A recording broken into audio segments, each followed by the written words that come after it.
getting to the first topic of the day, man. We were talking about last week. We were getting y'all ready for the preview of everything on the NFL. We had our first game last night at Kansas City Arrowhead Stadium. Unfortunately, the Detroit Lions came out on top. Detroit Lions are now 1-0. They won 21-20 in a very competitive game. Jared Goff went 25 of 35, 253 yards passing. He had one touchdown. David Montgomery, who my auntie loves, because my auntie is from the west side of Chicago, but she's lived in Detroit for like 20 years, so she's like a fake Lion fan now. She called me last night cutting a promo, and she kept saying, "Thank you for David Montgomery." And I was like, this is a typical Demo game. Like, he really wasn't flashy, but he made a big touchdown. But Demo had 21 carries, 74 yards, the game-winning touchdown. Rookie Jahmyr Gibbs had 7 carries, 42 yards. Wide receivers Josh Reynolds and the good St. Brown, as me and Bang like to call him, the right St. Brown. Amon-Ra St. Brown had a combined 151 yards receiving and a touchdown. Now on the Chiefs side, Mr. Patrick Mahomes, baby goat as I like to call him, he had 21 of 39, 226 yards passing, 2 touchdowns, and an interception, which was a pick six. A big moment in that game that got him back in there. He led the team with 45 rushing yards. It tells you everything you need to know about the rushing attack last night. And this is the terrible wide receiver production. I know Justin Fields was watching this game last night, felt like Denzel, remember the Titans. Not so fun anymore, is it?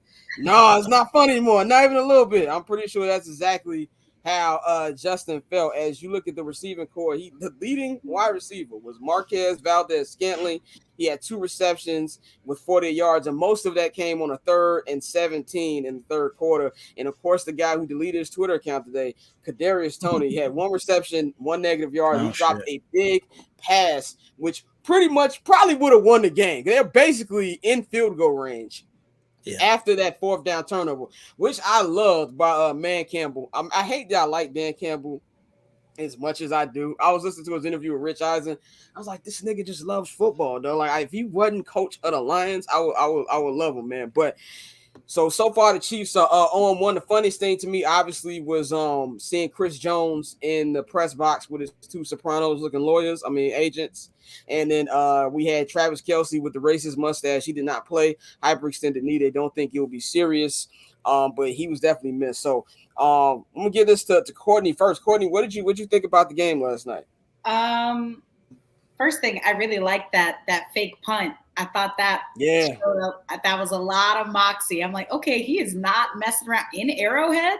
First game of the season. It's a bold move. Big fan. Other than that, I mean, Jared Goff didn't throw a pick. I mean, big highlight. I was a little shocked there, but I guess it's a testament to how not great the Chiefs defense is. That Chris Jones I think it's kind of weird that they let those dudes into the stadium. I was having this conversation with someone last night. Like, you're a member of the organization, but like you're not playing. So like, right, yeah. Why are you here? Like, I guess it would be bad to bar them from entering because then they can craft the narrative that like, oh, we're being held out. Yeah. Like I get it, but like that was super awkward and being sandwiched right in between. I think it was more just a little bit show of respect for the fact that, like that was their banner night, like we're not going to keep that from you. You know what I'm saying? It's like a scorn, baby mama or baby daddy keeping a kid from a graduation. Right. Do you think he'll be at the next game? If he's still holding out, do you think he'll be at the next game? 100% not. No. I don't think so. Yeah, I think he'll be at the crib. I think that just approved. I think they just did it for that opening night for the banner.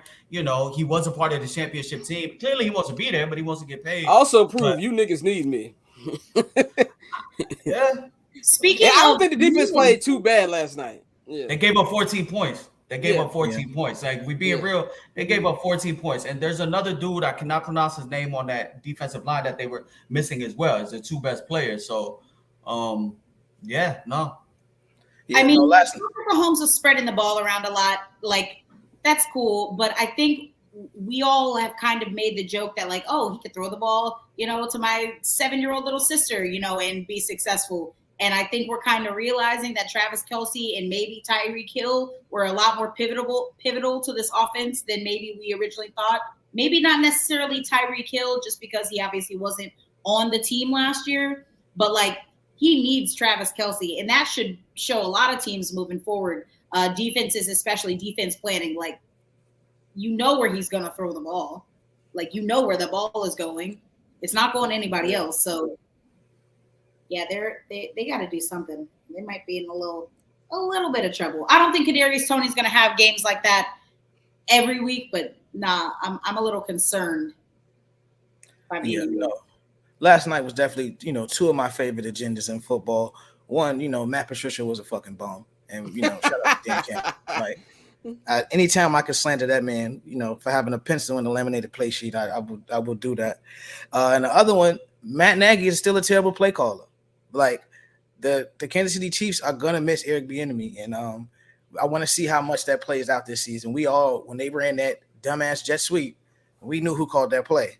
Like, yes. it wasn't a doubt in our mind who called that play. And so I want to see how that affects them throughout the year. And like you said, they're not having receivers. It's kind of like, I think in Kansas City, and like this happens a lot when you have a great quarterback, the wide receivers get treated the way running backs get treated. It's like, as long as I got somebody serviceable that can go in there, then we solid. But, you saw how much they really missed Travis Kelce, who was he's really like their wide receiver one. He's a tight end, but he's his primary target. That's his guy. So you saw that was definitely, glaring. But I really want to see how Matt Nagy adjusts to being the play caller again, because he is terrible. And so I want to see, with this talent, what is he going to do? No, I agree. I don't think yesterday we learned anything. I don't think we learned anything new about the Lions. Like, the Lions ain't really show me nothing. I know it's crazy to say that you go to Arrowhead. It's a tough place to play, and you beat the defending champs, on banner night. But they didn't really show me nothing out of the ordinary to think that they're going to be some type of force this year in the NFC. I still think that outside of Amon-Ra St. Brown, they have a clear deficiency in wide receiver talent.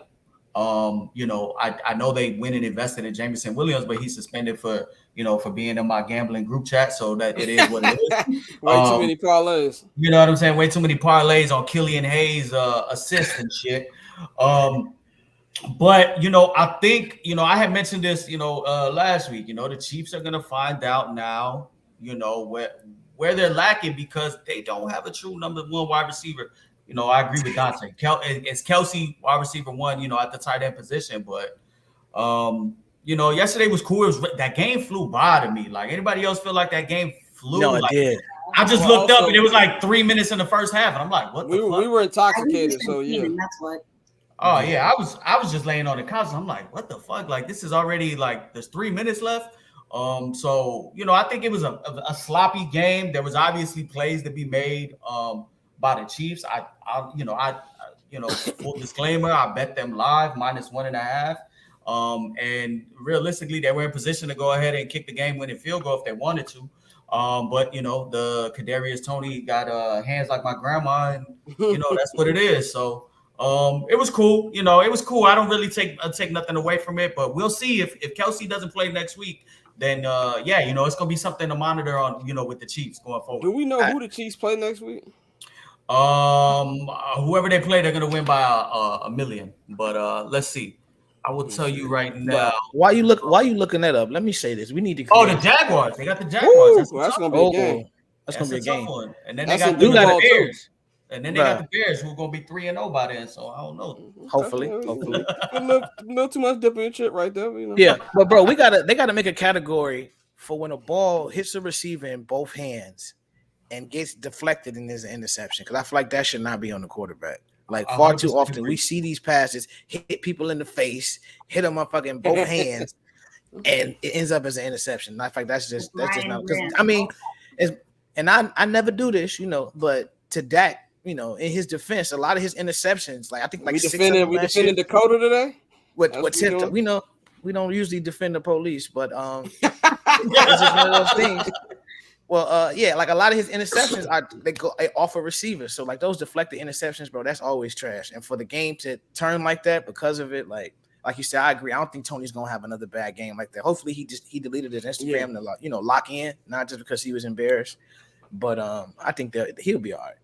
I think I'm with y'all, man. I don't think that I'm not nervous about the Chiefs. Like I think that Travis Kelce shouldn't be rushed because hyperextended knee. You don't want to play around with something like that, especially with so much football left, and also with how big of a importance he was. Like I said, Tony is he's not a bum. Like Tony, he had a really good year last year. He had a good postseason. I think he'll bounce back. Pat is somebody who knows how to get his guys back rolling. Shout out to Robert Knox in the chat. He said Big Red taking the play calling back like Thanos. If there's anything for anybody who wonders why doesn't Eric Bieniemy have an actual job as a head coach, if anything, this year is going to help him out tremendously because as me, as Mikey, as Dante, as we know, this bald bastard Matt Nagy is an example of white privilege that he still has a job, okay? And I was never mad at Mitch. I can't be mad at trash for being trash. I'm mad at Ryan Pace for drafting him, seeing that light-skinned king and Mahomes throw and think, you know what? If Mitch isn't there, then I'll get that nigga. So he deserves being Guantanamo Bay because of that. But also Matt Nagy. I called Matt Nagy out a long time ago. I remember 5 years ago. It wasn't even, I think it was like week 3 or week 4. I realized, he might be a merchant. And like the interception off. I don't remember people remember that. Sunday Night Football, the Rams and the Bears, both teams were good. And Mitch and Golf were just huffing it out. And then play call, I told my man Lotto sitting right there, I was like, this nigga's trash. We tell him that he's gonna screw us. So if there's anything the Chiefs need to be worried about, it's Matt Nagy. And not only Matt Nagy, if you're Eric Bieniemy, you know what I'm saying? That exactly is what is gonna help him out.